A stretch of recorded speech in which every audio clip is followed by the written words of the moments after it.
This happened to my elder cousin Hamid back in 2019, during his house job at a government hospital in Lahore. The hospital itself was a mix of new and old. Some wings were renovated, but others, they were barely functional. One of those was the old burn ward, a section that had been shut down years ago after a devastating fire. Only one room in that ward, room 41, remained usable, and even then, only as a last resort when all other beds were full. It was a cold December night when a burn victim was brought in after a gas cylinder exploded in a house fire. The ICU was full, so the patient was assigned room 41. Hamad handled the paperwork, but something felt off from the moment the man arrived. He was silent, badly burned, but still alive. His eyes were wide open, unmoving, staring at the ceiling like he wasn't even in his body anymore. His vitals were strangely stable, but the room felt different, colder than anywhere else in the hospital, almost like it was holding its breath. Around 2:20 a.m., Hamid returned to check on the patient, and that's when things got strange. The man had started whispering, very low but constant. Hamid leaned in, thinking maybe the patient was trying to say something. But the sounds, they weren't words, not in any language. It was a dry, rattling chant, repeating and repeating like a broken record. Then the monitor started spiking, flashing random heart rates, numbers jumping all over the screen, and suddenly flatlined. No pulse, no sound, just silence. Hamad ran to call for help, but he wasn't gone for more than 20 seconds. When he returned, the bed was completely empty. The patient was gone. No movement, no sound, just the blanket still warm where the man had been lying. Thinking maybe the man had wandered out, even in that critical condition, the staff began checking the hallway, stairs, even security footage. But here's the part that changed everything. The CCTV showed Hamad walking back into room 41, alone. There was no one on the bed. In fact, in the entire footage, the patient was never visible. Not when he was wheeled in, not when Hamad entered the room. It was like the man never existed. When Hamad told the night supervisor, the color drained from her face. She took a deep breath and then quietly said, "You're not the first to report this." She explained that 5 years ago, during the fire that shut down the ward, a patient died in room 41, horribly burned, and reportedly laughing and chanting as he died. Since then, every few months, a burn victim appears in that room and vanishes before dawn. The files always vanish, the monitors always glitch, and those who stay long enough hear the same chanting. Hamid was transferred to a different floor a week later, his own request. And even now, if you ask the night staff about room 41, they'll tell you exactly one thing: don't go in after 2 a.m. And if you hear whispering, walk away fast.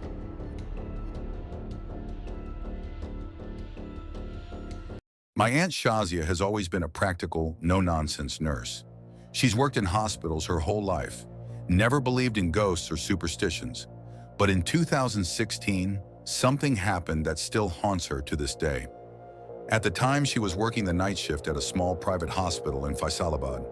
That hospital was known for being quiet and underfunded, with long, dim corridors and barely functioning equipment. On that particular night, around 2:10 a.m., she was asked to grab emergency supplies from the basement storage room, a task she'd done dozens of times before. The room was down a long hallway, past the laundry area, and was usually empty after hours. As she walked down the corridor, she noticed the air getting colder, heavier. Even though there were no windows down there, she felt a sudden draft sweep past her. The fluorescent light above her flickered as she unlocked the storage door.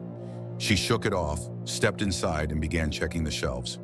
Then she heard it, a soft, muffled crying sound, like a woman quietly sobbing somewhere deep behind the metal racks.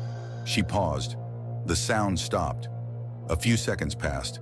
Then it started again. Closer, still crying, but now mixed with short, choking gasps, like someone struggling to breathe. Her heartbeat picked up. She turned slowly to look behind her. And that's when she saw her.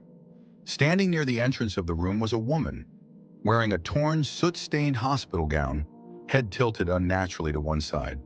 Her face was burned, skin blackened and peeled, And where her eyes should have been, there was nothing, just dark, empty sockets staring straight ahead.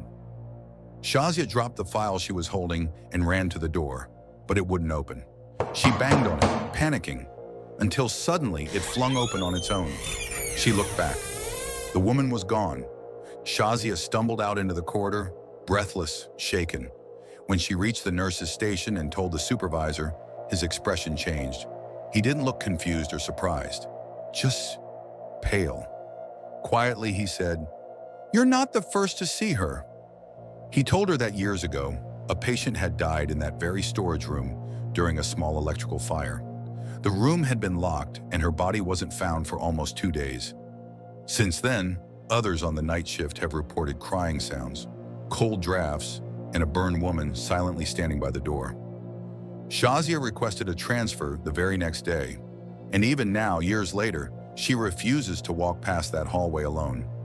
She told me, "Some places in a hospital don't heal, they just wait for the next visitor."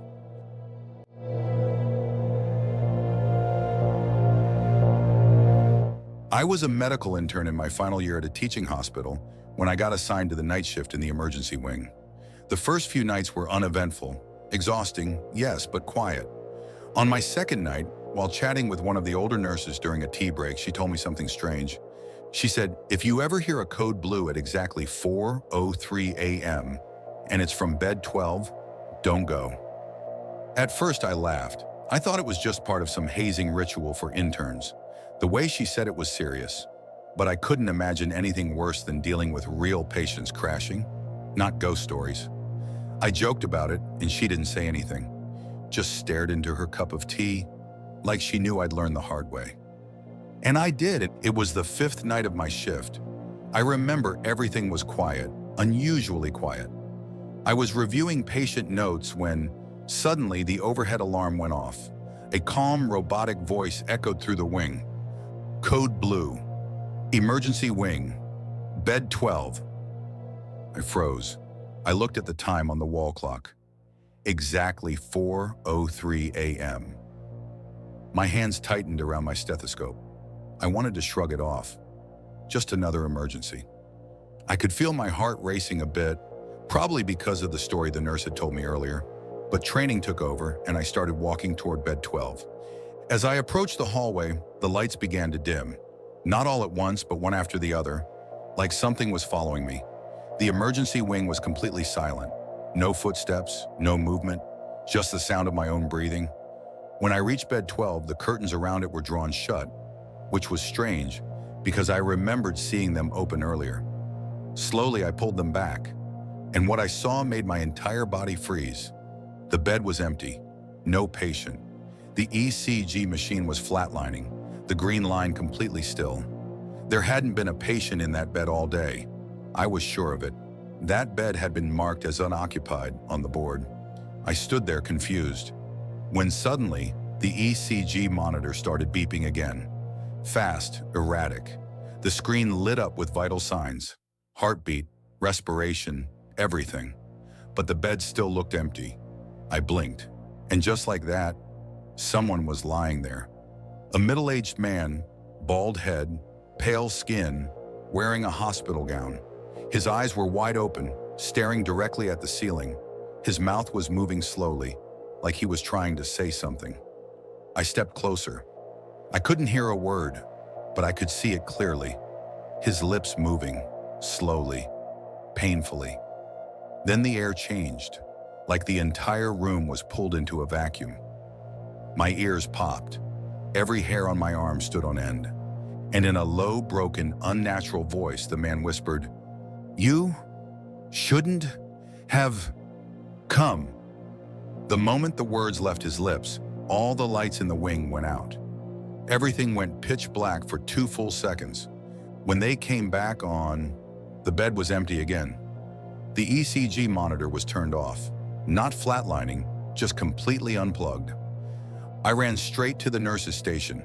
I couldn't breathe. I told the head nurse everything. She didn't laugh. She didn't even look surprised. Instead, she pulled out a drawer, took out an old patient photo, and laid it on the desk. It was the same man. She said he was admitted 3 years ago after a massive cardiac arrest, died at exactly 4:03 a.m. in bed 12. She said, You're not the first to see him, but most who do stop working the night shift after that. Since that night, I've never gone near bed 12 again. In fact, to this day, if I hear a code blue at 4:03 a.m., I walk the other way because I know what I saw, and I'm sure whatever he was, he's still waiting.